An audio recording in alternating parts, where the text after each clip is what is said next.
Welcome to This Week in Morgan County. I'm your host, Russell Mokhiber. Our guest this week is Larey Lower. Larry, welcome to the show. Thank you. Glad to be here. Larry, you were born and raised where? Southwest Missouri, down in the Ozarks, down near Springfield. Went to school there? University of Missouri in Columbia. Then? Went to the Peace Corps for 2 years. Following that, I went to graduate school, University of Michigan. Where did you study there? Undergraduate was horticulture. The graduate was landscape architecture. And from there, I had to finish graduate school because the Army wanted me.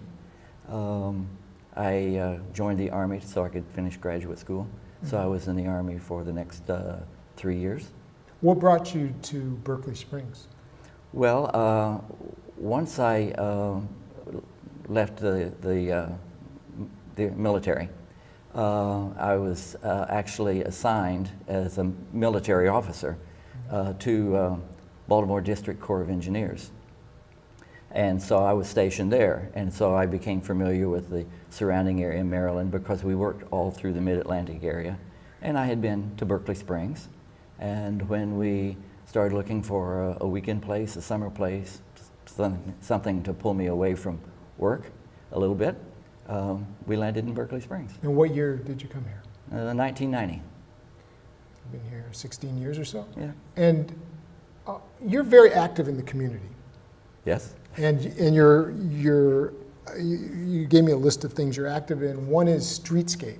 Yes. And people driving in Berkeley Springs, people who live here, know that the sidewalks are being ripped up and replaced. Why are they being ripped up and replaced? Most of them have deteriorated substantially. They are unsafe.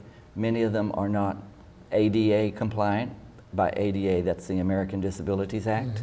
And so as we get grants from the federal government through the Department of Highways, we have to apply for an amount of money to do a certain part of the town. The first one we did, we actually got it through a direct grant through Mrs. Capito, and that was Senator Capito. Senator Capito. And that was done on Wilk Street. That was our initial project. That was done in a grant in 2005.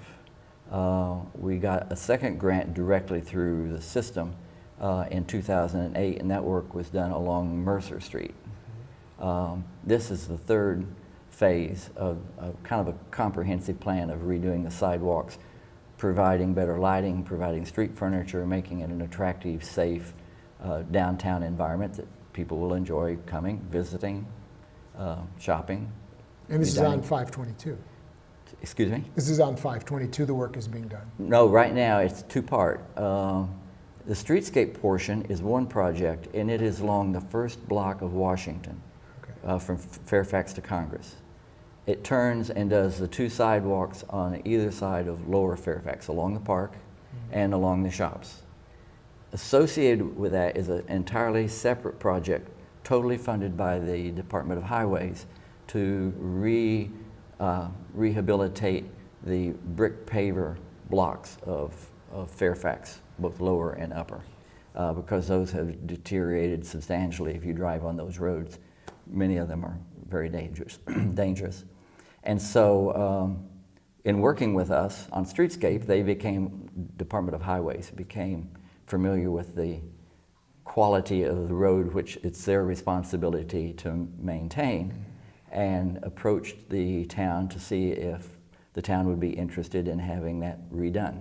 So we went through a long process of public meetings, looking at alternatives. We finally came to a conclusion about what would be built there, and the Department of Highways essentially said, okay, town, you already have a contract for streetscape, just include the street reconstruction in that, and bid it and build it, and we'll pay for it. And the state will pay for it? And the state will pay it. It's actually, yes, state and federal money combined. How much in total is that, both projects, how much do they cost? About $1.5 million. And when did you start, and when will it finish? Well, we opened bids in April. We started officially in May, and the project is supposed to be completed at the end of September, before Apple Butter Festival. That's great. Hopefully. And we'll have pretty much new sidewalks? For those areas, it'll be completely new sidewalks, street lamps, which match the concept street lights that we're putting in, like at the courthouse and on Wilk Street, if you've noticed those. The one thing that's unique about this project that is not found very often, there's this whole drive for water quality improvement. I'm on the Watershed Association, so we're very interested in making sure that the quality of the water is improved, maintained. And so we're putting essentially what's called a green infrastructure stormwater management system under the sidewalk along Washington, so that all the rain that falls, all the snow that melts, all the splash over from the streets actually goes down through permeable pavers. To everybody else, it'll look just like sidewalk, but it's permeable. The water goes down through that system, is captured in a line of planter beds and structures called Silva cells. That's a company name. And the water is purified as it makes its way through that system. Trees take up the water, and so hopefully by the time it gets to the stormwater system, it's not even water anymore. I mean, it's been used up, or it goes in clean. Otherwise, what would have happened? It just goes into a storm inlet and it goes straight into the creek. And that would be polluted water, effectively? Or? Well, there's always some degree of pollution because you got salt, not salt, but salt type materials from the winter. You have the splash from the roadways, which has got oils and things like that in it. And so essentially it's trying to take all of that, and instead of having hard surfaces where it just runs off and goes directly into the stream, it actually is processed and purified and goes in green. Is Streetscape part of the town of Bath? A Streetscape Committee was created through an ordinance by the town of Bath. It was created after the town received the first grant, federal grant. And it was recognized that the volunteers who were interested in working on it needed some sort of structure to make this happen, since we're representing the town. And so an ordinance was passed creating a Streetscape Committee, and it still exists. There's about 8 full-time volunteers who work various parts of that program, plus it varies over time. 3, 4, 5 other people who are interested come in, help out a little bit, do something. But it's all volunteer, and it's a part of the structure of the town government. In some towns, from the lamppost, you see hanging like those little red banners that would say, like, for example, "Welcome to Berkeley Springs" or something. Are we going to have those, or is that too yuppie? Is that too yuppie for our town?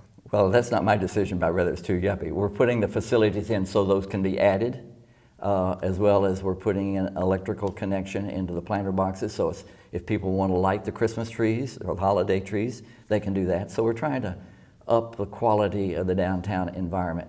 And I will let somebody else worry about whether we're going to put Who banners makes that on. decision on whether those... It'll probably be a recommendation from the Streetscape Committee, but not me personally. Has the Streetscape Committee taken that up yet? Early on, it's part of the concept plan that we can do it, but primarily we find out that right now it's just hard work to get sidewalks, lighting, underground conduit.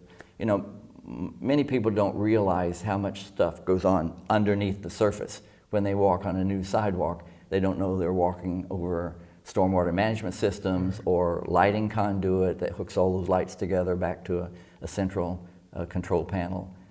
All that has to be constructed. What are you hearing about the burned out building on Fairfax? Well, one of the buildings adjacent to it's been stabilized. The other one, they're still working on that.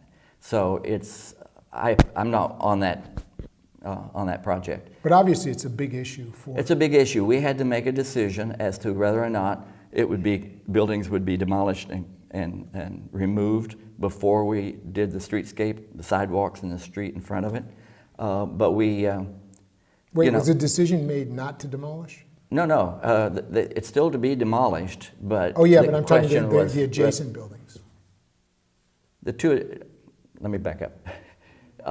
The coffee house has been stabilized. Okay. The green building, as we call it, still has some structural problems, and the owners and the insurance companies are working on that, as I understand, to see if that can get stabilized.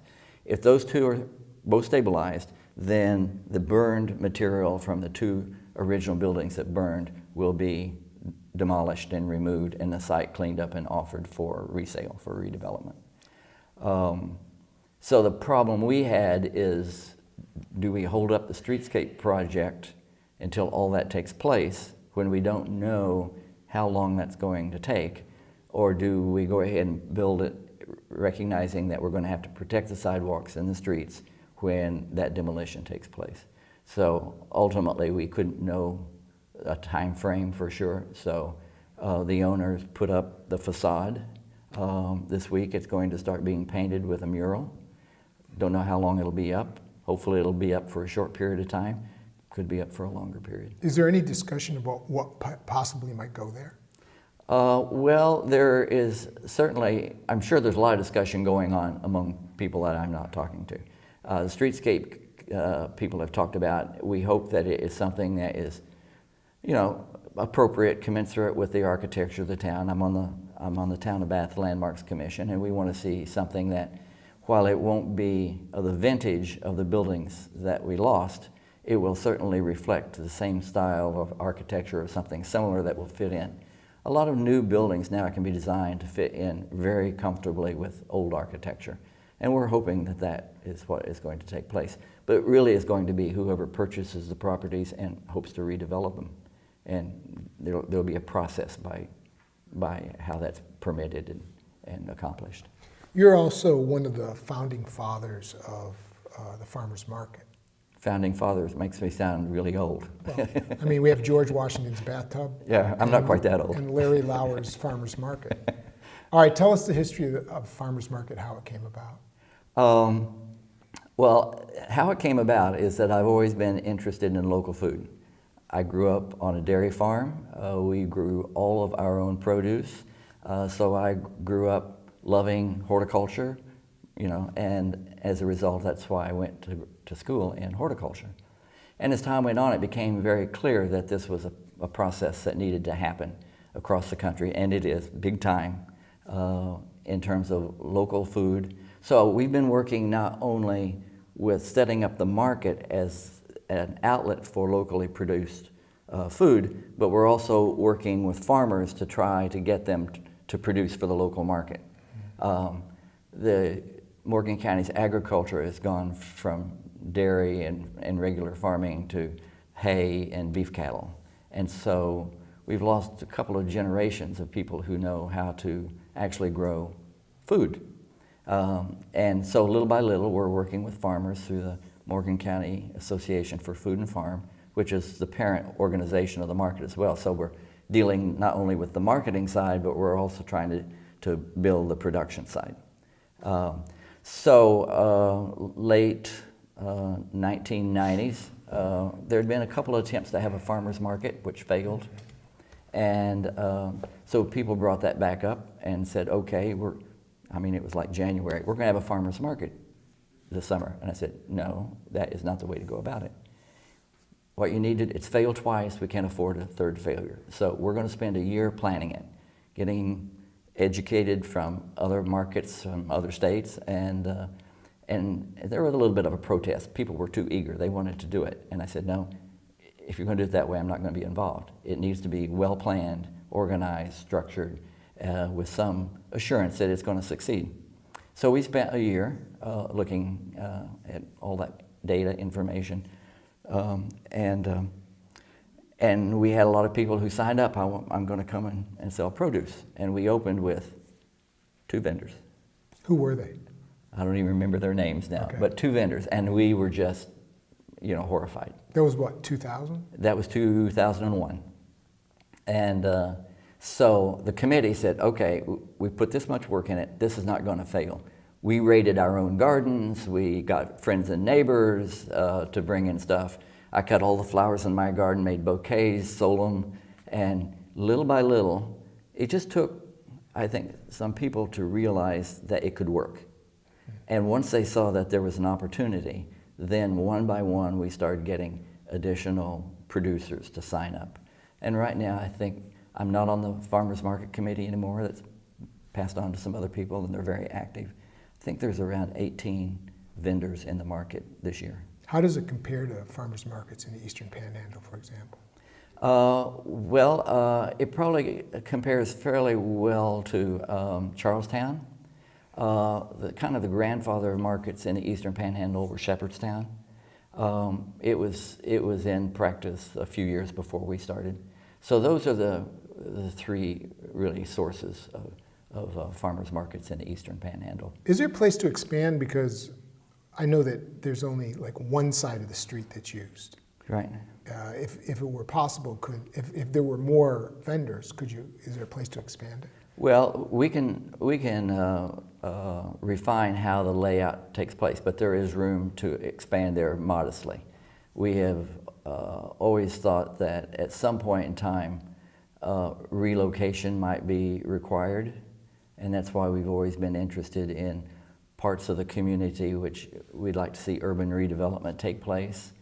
Farmers markets can't cause that urban renewal, but they can be a part of it. If there are other portions of that structure, other buildings, commercial buildings, residential buildings, whatever.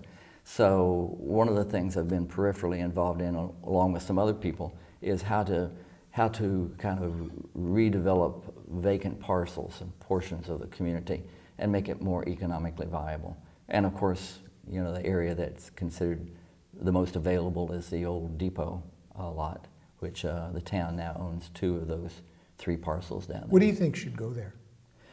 Well, we have had a couple workshops. It cannot, under the rules of the way CSX remediated it, it cannot be used for residential. Can't be used overnight in any way for residential. And right now, it is also restricted from any kind of recreation use.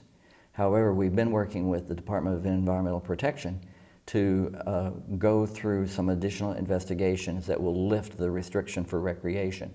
And that would create a lot more opportunity for a mixed use, recreation, commercial, office space.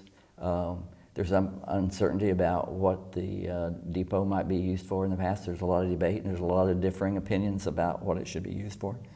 But ultimately, it's that kind of growth in the community, I think, is needed here. Do you have a view? Where would you like to see it go?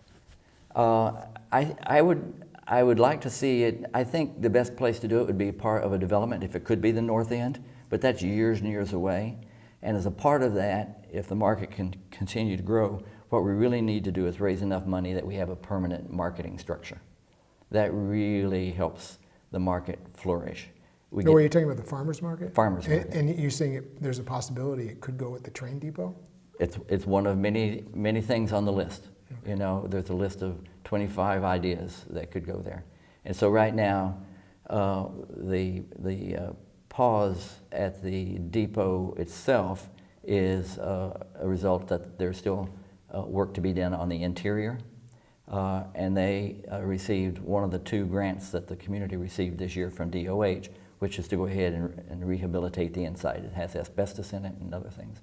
And so while that's going on, we're talking about what's the best use for that building. What about the other major property is the old antique mall? Yeah. Do you have any thoughts on that? Have you heard anything what's happening with that? I don't know. I know it's on the market.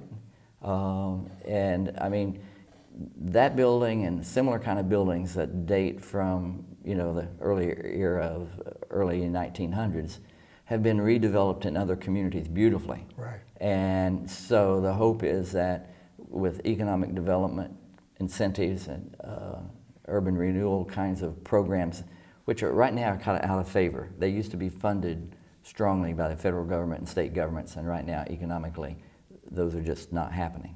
So it really falls upon the locals to try to do something, and that's difficult too. It's not a wealthy community.